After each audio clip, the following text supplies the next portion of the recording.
ओम नमः शिवाय। हर हर महादेव। जय शिव शंभू। हार्दिक स्वागत है आप सभी का फिर से एक बार हमारे चैनल एस्ट्रो ओम पर। दोस्तों, यह सारे उपाय पंडित प्रदीप मिश्रा जी की कथा से सुनकर सूचित किए जा रहे हैं, इसलिए वीडियो को अंत तक जरूर देखें और ध्यान से सुने। आप सबको पता है कि सावन का बहुत ही पवित्र महीना चल रहा है और आ गया है सावन के अधिक मास का सोमवार, जो कि इस महीने को बहुत ही प्यारा और बहुत विशेष बनाता है ना। फाइनली वो दिन आ गया है जिस दिन हमें हरि ओम जल चढ़ाना होता है महादेव के शिवलिंग के ऊपर, जिससे हमारी जो भी विशेष होती है, जो भी इच्छाएं होती है, महादेव बहुत जल्दी पूरी करते हैं। पूज्य गुरु जी की कथा से सुन के बहुत अच्छे से आपको बताऊंगा कि कैसे करना है इस पूरे उपाय को। लेकिन उससे पहले आपको बता दूं, पूरी वीडियो में हम लोग 4 बहुत ही सुंदर से उपाय की बात करेंगे, जो कि कल के दिन आपको जरूर करनी चाहिए। ठीक है, चलो समझते हैं इस उपाय को। सबसे पहले समझो इसके बेनिफिट क्या है।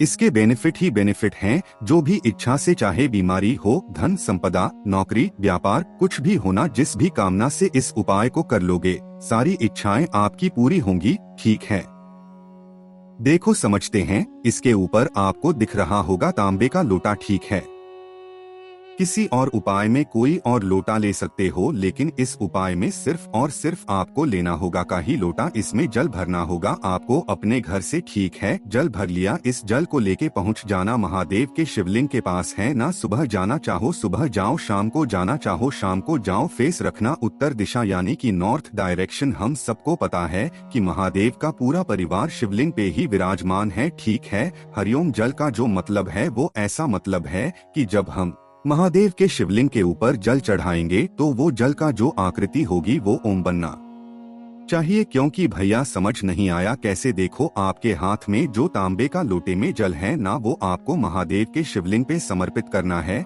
लेकिन ऐसे समर्पित करोगे कि वो बन जाए। देखो आप क्या करोगे, सबसे पहले उस जल को स्टार्टिंग करोगे भगवान कार्तिकेय के स्थान से। ठीक है, यहाँ से शुरू करना, फिर लेकर के आ जाना कहाँ पे? माता अशोक सुंदरी के स्थान पे। ठीक है, लेके चले आए ऐसे करके। उसके बाद माता अशोक सुंदरी के स्थान से फिर से लेके चले आना कहाँ पे?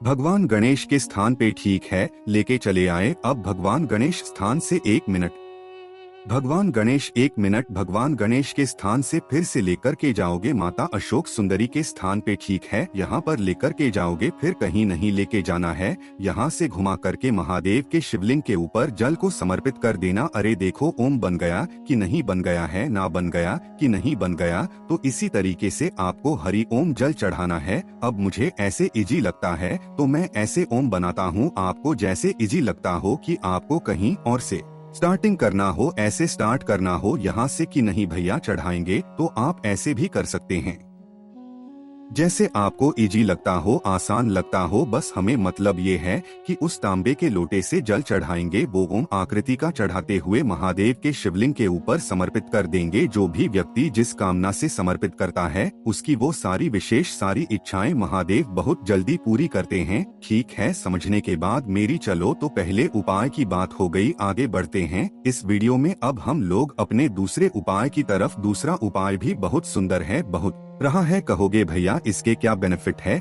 इसके बेनिफिट है कि अगर आपके घर में कोई व्यक्ति बीमार है तो इस उपाय को कर सकते हैं। अगर आपकी कोई इच्छा अधूरी रह जा रही है तो भी इस उपाय को कर सकते हैं, है ना। देखो, इस उपाय के लिए हमें लेना होगा चंदन। सबसे पहले समझो पीला चंदन। तो यहाँ पर बहुत लोग मैसेज करते हैं, भैया हमारे पास अष्टगंध है, तो आप अष्टगंध भी ले सकते हैं, कोई दिक्कत नहीं। ठीक है, पीला चंदन ले लिया, साथ ही साथ लेना होगा आपको लाल चंदन। आप पीला चंदन लो या फिर लाल चंदन लो, इसको छोटी सी कटोरी में के थोड़ा सा पानी डाल के घिसा जरूर करिए। जितना घिसोगे चंदन को उतना उसका महत्व बढ़ता चला जाएगा, है ना समझ में। चलो, इतना हो गया। साथ ही साथ देना होगा एक बहुत ही प्यारी सी, बहुत ही सुंदर सी बेल पत्ती। यहाँ पर जो मैं बात बताऊंगा, मेरी बात बहुत ध्यान से सुनना। देखो आप क्या करना है, जो बड़ी वाली पत्ती दिख रही है, इस पर आपने जो चंदन लाल वाला घिस रखा है ना, उसको लगाना अच्छे तरीके से। जितने अच्छे तरीके से लगा सकते हो उतने अच्छे तरीके से लगा देना। ठीक है, लगा दिया। बाकी बात आती है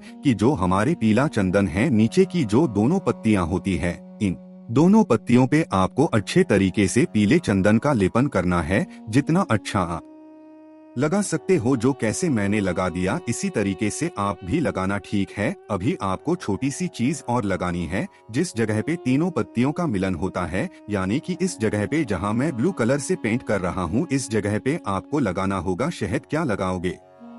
शहद। तो जब आप सारी चीजों को लगा दोगे तो आपका जो बेलपत्र होगा कुछ इस तरीके से सज करके आ जाएगा। अरेना, तो आपको इस बेलपत्र को लेना है, एक तांबे का लोटा लेना और जल भर लेना। इसमें कहां से? अपने घर से है ना। इन सभी चीजों को लेकर पहुंच जाओगे कहां पे? महादेव के शिवलिंग के पास। सुबह जाना चाहो सुबह जाओ, शाम को जाना चाहो शाम को जाओ। जो एक बेलपत्र आप पर आपने लगाया हुआ है, पीला चंदन, लाल चंदन, शहद, उसको माता अशोक सुंदरी के स्थान पे रख देना। यहाँ पर रखने का एक तरीका है, जिस साइड में आपने चंदन वगैरह लगाया हुआ है वो साइड शिवलिंग को टच होना चाहिए, छुआना चाहिए, यानी कि उल्टा रखना, ठीक है। रख दिया। डंडी रखना बाहर की तरफ, पत्ती होगी महादेव की तरफ और फेस रखना उत्तर दिशा, नॉर्थ डायरेक्शन। और एक लोटा शुद्ध जल तांबे के लोटे से महादेव के शिवलिंग के ऊपर समर्पित करना। जो भी कामना होगी, जो भी विशेष होगी, उस कामना से इस उपाय को कर लेना। अगर किसी इच्छा से कर रहे हो तो अपनी कामना बोल देना। अगर बीमारी के लिए कर रहे हो तो जो भी व्यक्ति बीमार है उसका नाम और गोत्र बोल करके इस उपाय को कर लेना। आपकी सारी बीमारियां दूर होंगी और जो भी इच्छाएं होंगी महादेव पूरी जरूर करेंगे, ठीक है। समझ। यहाँ पर हम लोगों ने 2 उपाय की बात कर ली है। आगे बढ़ते हैं। इस वीडियो में हम लोग अपने तीसरे उपाय की तरफ, लेकिन उससे पहले छोटा सा काम जो मैं हमेशा हर वीडियो में बोलता हूँ, और वो है वीडियो को करिए लाइक। जितने भी भाई बहन अचानक से चैनल पे आए हैं, मेरी आवाज पहली बार सुन रहे हैं, तो चैनल को सब्सक्राइब करेंगे, ठीक है। इस तीसरे उपाय के बेनिफिट क्या है, फायदे क्या है? अब ये सोमवार का दिन है और दीपक का उपाय ना बताऊं ऐसा हो ही नहीं सकता। इसके 2 फायदे हैं। पहला फायदा तो धन संपदा होगी, माता लक्ष्मी आपके घर में नहीं होता तो करना है। दूसरा, आपकी कोई ऐसी इच्छा है जो काफी दिन से अधूरी है तो भी इस उपाय को करना है, ठीक है। क्या करना है? सोमवार के दिन प्रदोष काल में एक आपको घी का दिया लंबी बत्ती का कहाँ पे लगाना चाहिए? हमेशा बेल पेड़ के नीचे लगाना ही लगाना चाहिए। डेली लगाओ ना लगाओ कोई दिक्कत नहीं है, लेकिन हम सबको पता है कि शाम के टाइम पे प्रदोष काल में माता लक्ष्मी का वास बेल पेड़ के नीचे होता है, तो दीपक लगाना चाहिए। लेकिन यहाँ पर लोग गलतियाँ करते हैं। वो दीपक को ऐसे जमीन है तो उसी पे ले जाकर के रख देंगे, ये एक गलत तरीका है पूजा को करने का, दीपक को जलाने का। जब आप बेल पेड़ के नीचे दीपक को लगाए, जैसे मान लो ये आपकी जमीन है, तो आपको क्या करना चाहिए? इस जमीन के ऊपर कुछ ना कुछ रख देना चाहिए। चाहे आप थोड़ा सा चावल रख दो, आटा रख दो, कुछ भी रख दो। आटा वगैरह रखने के बाद तब आपको इस आटे के ऊपर उस दीपक को जला देना चाहिए, वो भी घी का दिया लंबी पत्ती का, ठीक है। समझ में ये बात? तो पहला काम तो ये समझो। अब यहीं पे दूसरी उपाय भी आपको बता। देखो, आपको पता है कि सोमवार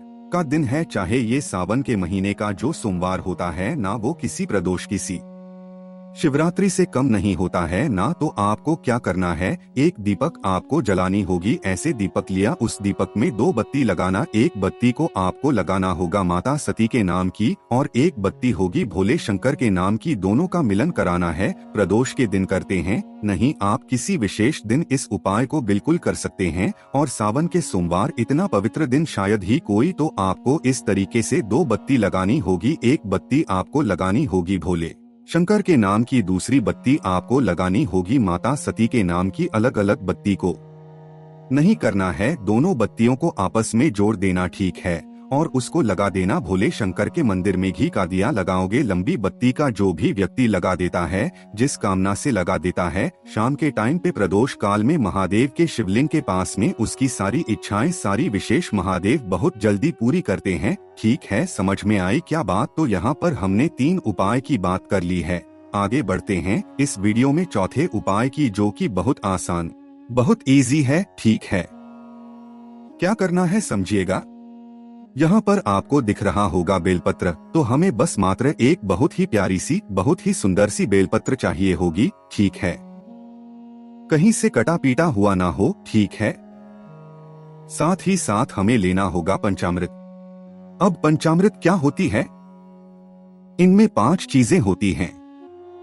पहला होता है आपके सामने दूध, दूसरा होता है शक्कर, तीसरा होता है घी, चौथा होता है हनी यानी शहद, मधु और पांचवा होता है दही। इन पांचों चीजों को जब आपस में मिक्स कर देते हैं तो पंचामृत बन जाता है। ठीक है, पंचामृत को लेना और एक बेलपत्र लेना और एक तांबे का लोटा लेना और इसमें जल भर देना अपने घर से। इन सभी चीजों को लेकर पहुंच जाओगे महादेव के शिवलिंग के पास। फेस रखना उत्तर दिशा यानी कि नॉर्थ डायरेक्शन। ठीक है, देखो जो एक बेलपत्र है ना, उस एक बेलपत्र को माता अशोक सुंदरी के स्थान पे बिल्कुल सीधा सीधा रखना। डंडी रखना बाहर की तरफ, पत्ती होगी महादेव की तरफ। रख दिया जो आप अपने साथ घर से बना करके लेकर आए हैं। जो बड़ी पत्ती होती है, तीनों पत्तियों पे नहीं, जो आगे की बड़ी पत्ती होती है उस बड़ी पत्ती पर को रखना अपनी कामना कहते हुए। कर दिया, उसके बाद उसी पत्ती पे से जो होगा उसको उठाना। ठीक है, उठा करके उसी का लेपन अच्छे तरीके से महादेव के शिवलिंग के ऊपर ध्यान करते हुए कर देना। और जो एक लोटा जल आप अपने घर से लेके आए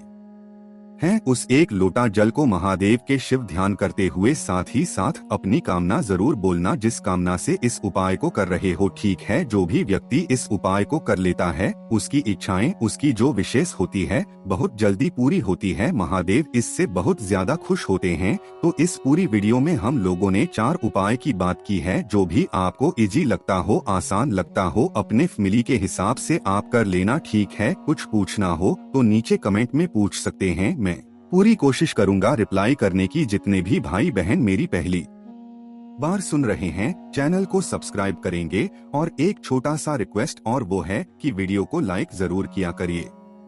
ओम नमः शिवाय, हर हर महादेव, जय शिव शंभू।